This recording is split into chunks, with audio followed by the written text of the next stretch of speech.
హైదరాబాద్ సిటీలో వరుసగా 6 హత్యలు చేసిన అనామికను ఈ రోజు కోర్టుకు హాజరుపరుస్తున్నారు. ఆ ప్రత్యక్ష ప్రసారం ఇప్పుడు చూద్దాం.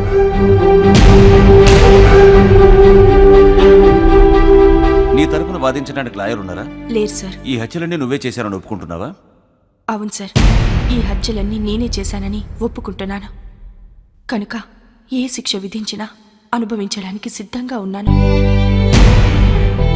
మీరు తీర్పిచ్చే ముందు కోర్టు వారికి నా ఆవేదన్ని చెప్పుకోవాలనుకుంటున్నాను సార్. Permission granted.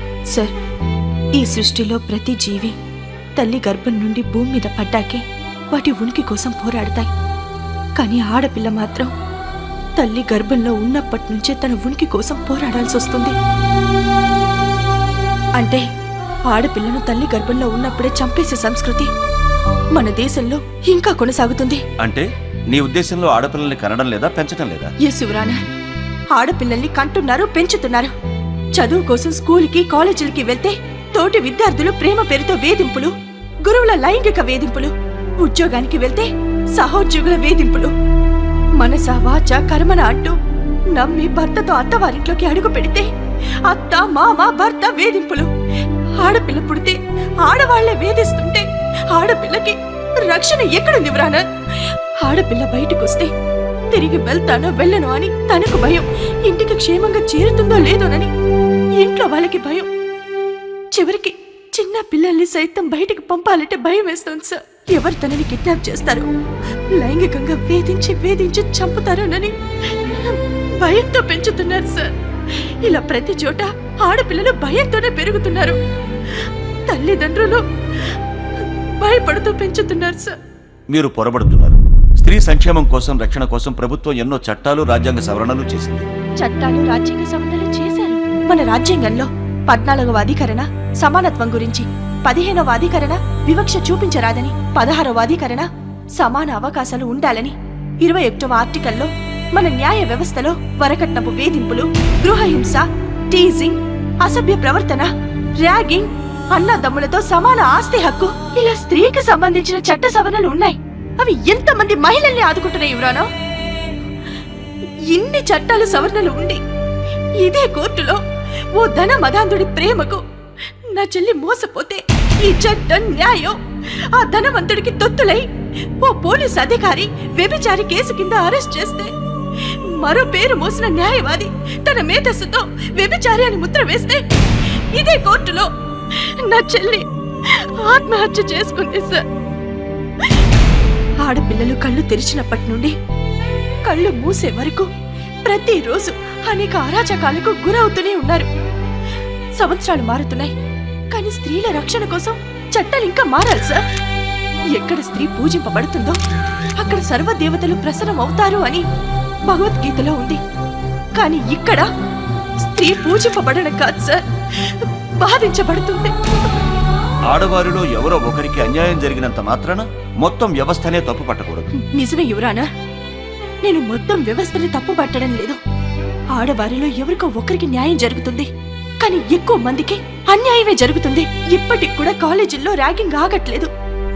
యాసిడ్ దాడులు, కత్తిపోట్లు, లైంగిక వేధింపులు, వరకట్నపు చావులు, ఇన్ని వేధింపులు, సమస్యలు, చావులు ఎందుకు ఆగట్లేదు సార్? ఈ సమాజంలో స్త్రీని దేవత అంటూ పూజింపనవసరం లేదు, సాటి మనిషిగా గుర్తిస్తే చాలు. ప్రతి మహిళకు నేను చేసుకునే మనవి, నాటి స్త్రీ కంటే నేటి స్త్రీ సాధించిన ప్రగతి ఒక్కటే. భర్తకు అమ్ముడుపోయే స్థాయి నుండి భర్తను కొనగలిగే స్థాయికి ఎదగడమే. దాన్ని చూసి సంతోషపడొద్దు. మగవారికి ఇవ్వాల్సిన ప్రాధాన్యతను వారికిద్దాం. అలాగే మన విలువల్ని మనం కాపాడుకుందాం. ఓ గాంధీజీ పోరాడితే మనకు స్వతంత్రం రాలేదు, ఒక అల్లూరి సీతారామరాజు పోరాడితే రాలేదు. వారి వెనుకున్న ప్రతి ఒక్కరూ ఒక సిపాయిలా పోరాడి ప్రాణాలు త్యాగం చేశారు కాబట్టే మనకు స్వతంత్రం వచ్చింది. ఏ ఒక్కరూ చేస్తే సమాజంలో మార్పు రాదు. అందరం కలిస్తేనే సమాజంలో మార్పు తేగలం. ఇన్ని చట్టాలు, రాజ్యాంగ సవరణలు తెలిసిన దానికి చట్టాన్ని నీ చేతుల్లోకి తీసుకోవడం నేరం తెలియదా? స్త్రీ తనకు జరిగిన అన్యాయానికి తనకు తానే సమాధానం చెప్పుకోవలసిన పరిస్థితి వచ్చింది కాబట్టి నేను ఈ హత్యలు చేయవలసి వచ్చింది. ఓ ఆడబిడ్డ తండ్రిగా ఈమె వాదనతో నేను ఏకీభవిస్తూ, ఈమె చెప్పినవన్నీ వాస్తవాలైనప్పటికీ న్యాయపరంగా ఆలోచిస్తే చట్టాన్ని ఆమె చేతుల్లోకి తీసుకుని హత్యలు చేయడం తప్పుగా భావిస్తూ ముద్దాయికి 7 సంవత్సరాల సాధారణ జైలు శిక్షను విధిస్తూ తీర్పు చెప్పడమైనది. శిక్షాకాలం పూర్తయిన పిదప స్త్రీ శిశు సంక్షేమ మరియు సామాజిక సేవా విభాగాల్లో ఈమె యొక్క సేవలను వినియోగించుకోవలసిందిగా ప్రభుత్వాన్ని ఆదేశించడమైనది. మనిషిగా నేను నిన్ను మెచ్చుకుంటున్నానమ్మా. నిన్ను చూశాక కొందరైనా మారుతారు. ప్రతి అల వెనుక సముద్రం అంతా ఆధారపడి ఉన్నది అనేది ఎంత నిజమో, ప్రతి స్త్రీ వెనుక ఈ సృష్టి అంతా ఆధారపడి ఉంది అనేది కూడా అంతే నిజం. Hats off.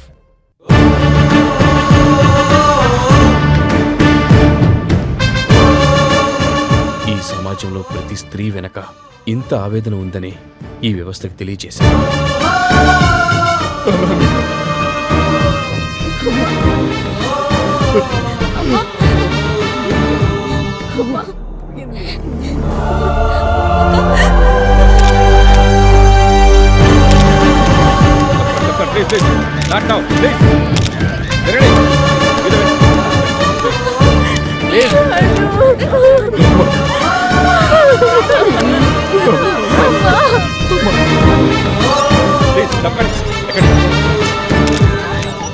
చెప్తున్నా ఎంతకంటే తిరగడే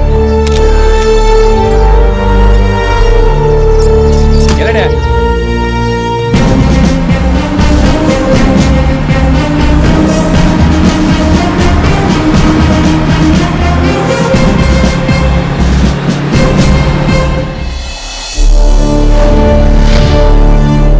ఏమా, నీకోసం మీ వాళ్ళు వచ్చారు.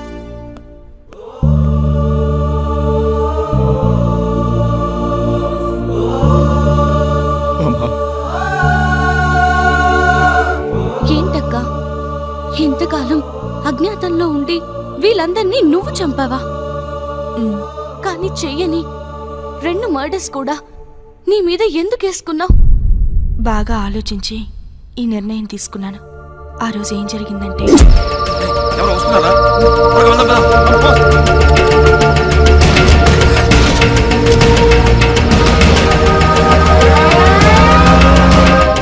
ఆ తర్వాత జోగారావుని చూశాను. అప్పటికే పగతో రగిలిపోతున్న నేను అతన్ని చంపేశాను. అలాగే పార్ట్నర్ రాజారాంని హాస్పిటల్లో నేనే చంపాను.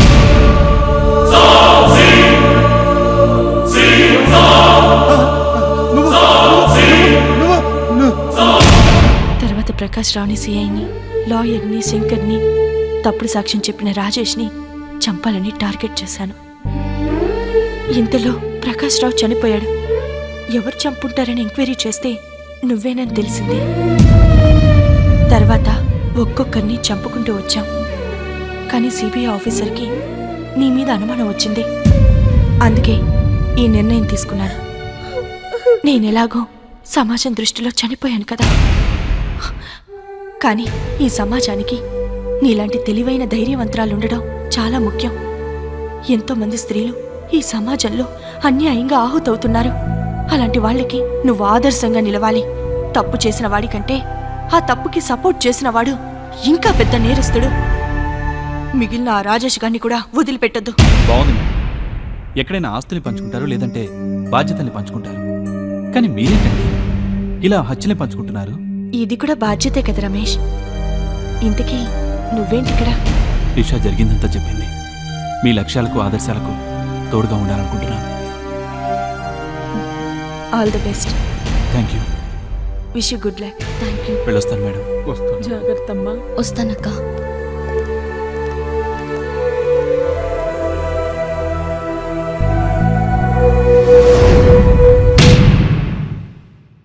ఆడబిడ్డయని ఎరసెందుకమ్మా అమ్మా ఓయమ్మా, మన అమ్మల గన్న అమ్మ ఆడదని తెలుసుకోవమ్మా.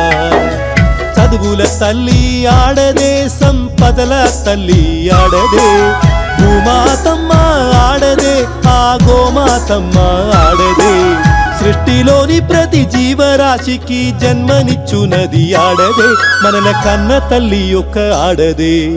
ఆడబిడ్డవమ్మా నువ్వు ఆహుతి కాకమ్మా, నువ్వు లేనిదే మానవ జాతికి మనుగడ లేదమ్మా. 10 నెలలు కడుపున పెట్టుకొని కాపాడేదే ఆ జన్మ, తన రక్త మాంసాలు మనకు పంచి తరించిపోయేది ఆ జన్మ.